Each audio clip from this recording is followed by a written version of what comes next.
इसमें से complex number हम लोग बात करेंगे, समझ जाओ कि आपका एमएससी समझ लो, एमएससी प्लस बीएससी ना।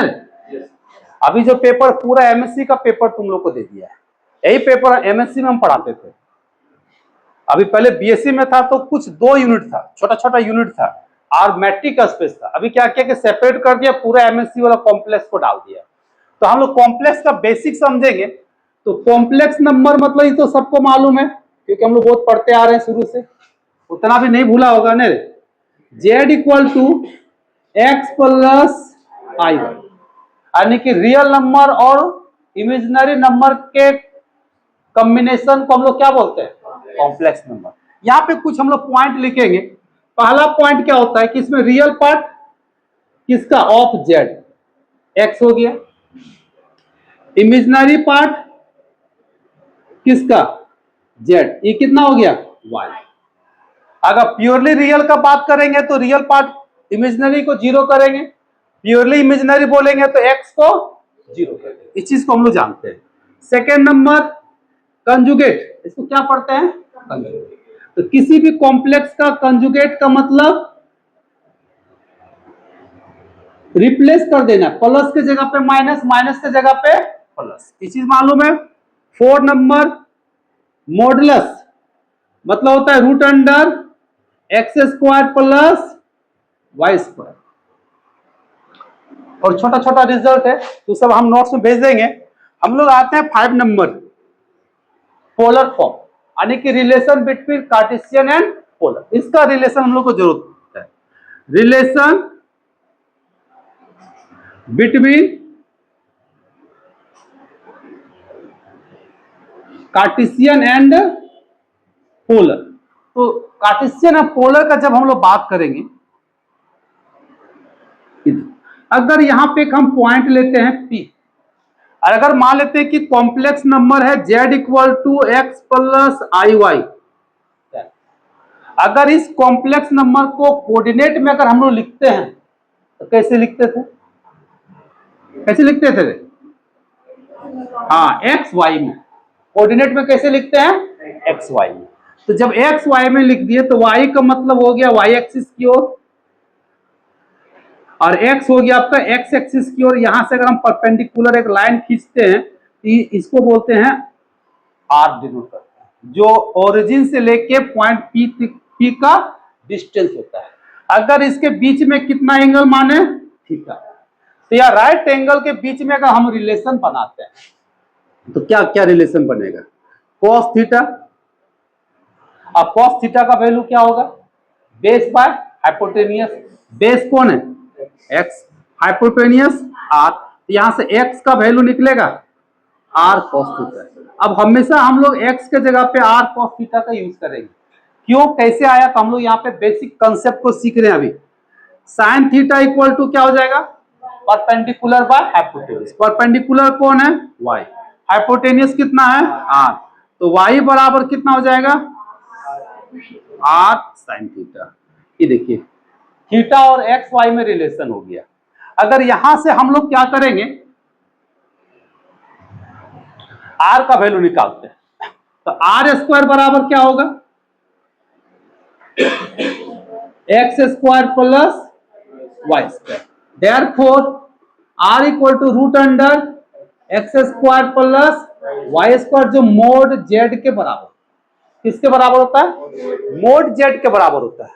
और आगे हम लोग बात करेंगे थीटा का, तो दोनों को जब डिवाइड करेंगे साइन बाय कॉस तो क्या होगा, वाई बट्टा एक्स, आर आर तो कटेगा, तो साइन बाय कॉस तो क्या हो जाएगा, tan theta equal to y by x.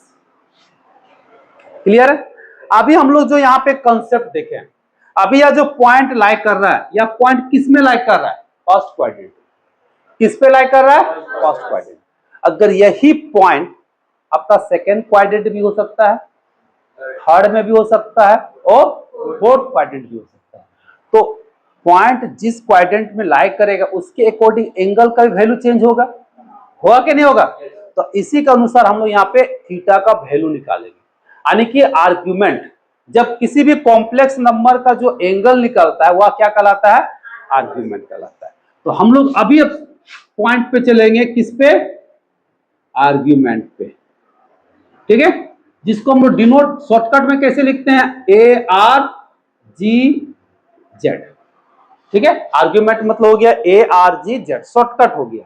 अब किसी भी कॉम्प्लेक्स का आर्ग्यूमेंट निकालना है, तो आर्ग्यूमेंट जब निकालना है तो हम लोग यहां से पहले एंगल का वैल्यू निकाल लेंगे। चलिए इसको हम लोग अल्फा अगर मान लेते हैं, क्या मान लेते हैं? अगर tan alpha equal to mod y बट्टा x, तो यहां से हम लोग को क्या निकलेगा?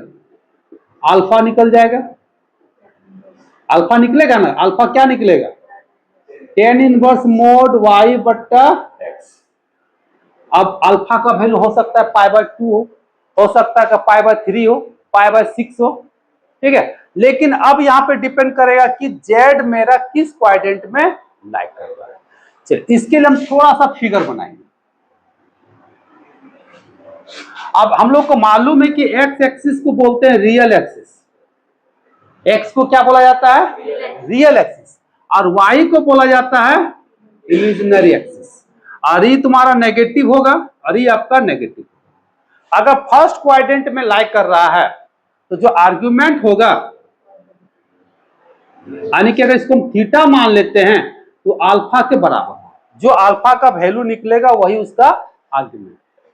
लेकिन अगर इसी को हम चेंज कर दे, ठीक है, तो पाई माइनस अल्फा होता है, यहां पे थोड़ा सा चेंज किया हुआ है। तो देखो हम लोग उसके अकॉर्डिंगली चलेंगे। तो इसका आर्ग्यूमेंट कितना हो जाएगा? Pi minus alpha. अगर कोई भी कॉम्प्लेक्स नंबर, जैसे फर्स्ट क्वाड्रेंट में जेड लाइक करेगा तो इसका क्वाड्रेंट कैसे होगा? एक्स भी पॉजिटिव और वाई भी पॉजिटिव। अगर इसमें लाइक करेगा तो जेड इक्वल टू क्या होगा? एक्स नेगेटिव और वाई पॉजिटिव। इसका आर्ग्यूमेंट कितना हो जाएगा? Theta minus alpha, sorry theta, pi minus alpha. Alpha का वैल्यू कहां से निकलेगा? यहां से। उसमें पाई में से अल्फा को घटा देंगे तो उसका आर्ग्यूमेंट निकल जाएगा, किसका? जेड का। अब वही चीज हम लोग जब फोर्थ क्वाड्रेंट में आएंगे तो फोर्थ क्वाड्रेंट में जेड का वैल्यू क्या होगा? एक्स भी माइनस होगा, वाई भी माइनस होगा। तो जब दोनों माइनस हो जाएगा तो इसका आर्ग्यूमेंट कितना हो जाएगा? Alpha minus pi. जस्ट उल्टा क्या लिखना है? Alpha minus pi. क्लियर है? लेकिन जब फोर्थ क्वाड्रेंट में लाइक करेगा, यानी कि जेड कहने का मतलब एक्स प्लस और वाई क्या होगा? माइनस। तो इसका जो आर्ग्यूमेंट होगा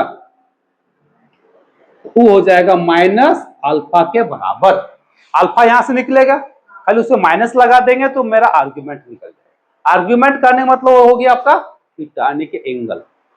तो हम इस कॉन्सेप्ट से क्या करेंगे? किसी भी कॉम्प्लेक्स नंबर का आर्ग्यूमेंट फाइंड कर सकते हैं। ठीक है, और यहां से हम लोग क्या करेंगे? कार्टेशियन से पोलर में हम लोग चेंज कर सकते हैं। ये सब छोटा छोटा कॉन्सेप्ट का भी हम लोग क्वेश्चन में यूज करेंगे। ठीक है, तो इसको नोट कर लो। और भी छोटा छोटा कॉन्सेप्ट है, उसको हम पीडीएफ फाइल में तुम लोग को भेज देंगे, उसको लिख लेना। लेकिन मेन पॉइंट था जिसको हम लोग डिस्कस किए, ये तो कॉम्प्लेक्स हम लोग देखें, कार्टेशियन पोलर में रिलेशन देखें। अब अगर एक कार्टेशियन जो हम मेरा कॉम्प्लेक्स नंबर है, अगर इसको पोलर में लिखना है तो कैसे लिखोगे? यहाँ पे तो z इक्वल टू, अगर x और y का वैल्यू पुट कर देंगे तो क्या होगा? r cos थीटा, क्या होगा? r sin theta. हम लोग यहां से r बाहर निकलेगा, हम थोड़ा शॉर्टकट मार रहे हैं, तो क्या बचेगा? cos theta plus i sin theta. अब बताओ, आप लोग एक्सपोनेंशियल में पढ़े होंगे, cos theta plus i sin theta का वैल्यू क्या होता है? याद आ रहा है? r e to the power i theta. तो z बराबर मेरा क्या निकला? r e to the power i theta. हमको इसका यूज है, कितना निकल गया? z equal to r e to the power i theta. Trigonometric function में लिखोगे तो r cos theta plus i sin theta. समझ में आ गया? ये हो गया तुम्हारा complex number in the polar form. अब हम लोग आते हैं इसमें आर्ग्यूमेंट वाला, जिसका हमको जरूरत क्यों पड़ा यहाँ पे। अब अगर आर्ग्यूमेंट का हम बात करेंगे, दो फंक्शन यानी कि दो complex number z1 into z2, तो आर्ग्यूमेंट का जो भी फॉर्मूला होगा, जैसे लोग का फॉर्मूला हम लोग जानते हैं ना, एकदम same, log m into n क्या होता है? log m प्लस, बस वैसा ही लिखना है, argument z1 plus argument z2। अगर इसी चीज को लिखेंगे आर्ग्यूमेंट z1 बाय z2 तो क्या हो जाएगा, argument z1 minus argument z2। ठीक है। अब इसमें छोटा सा और एक पॉइंट है, जैसे लोग का फॉर्मूला याद किया था एकदम सेम है। अब यहां पे दो पॉइंट लिख लो। क्या क्या पॉइंट है, अगर argument z plus argument z का कंजुगेट, किसका, z का कंजुगेट, रिजल्ट आता है इसका 2n पाई, हम लोग यूज करें, दोनों का वैल्यू पुट करके देखो इतना ही आएगा। कितना होता है, 2n पाई। अगर इसी को माइनस कर दे, argument z minus argument z का कंजुगेट, तो आपका हो जाएगा प्लस माइनस कितना, पाई। या कुछ रिजल्ट है, हम इस सब रिजल्ट का क्या करेंगे, अभी जो क्वेश्चन बनाएंगे उस सारे क्वेश्चन में इसका यूज है।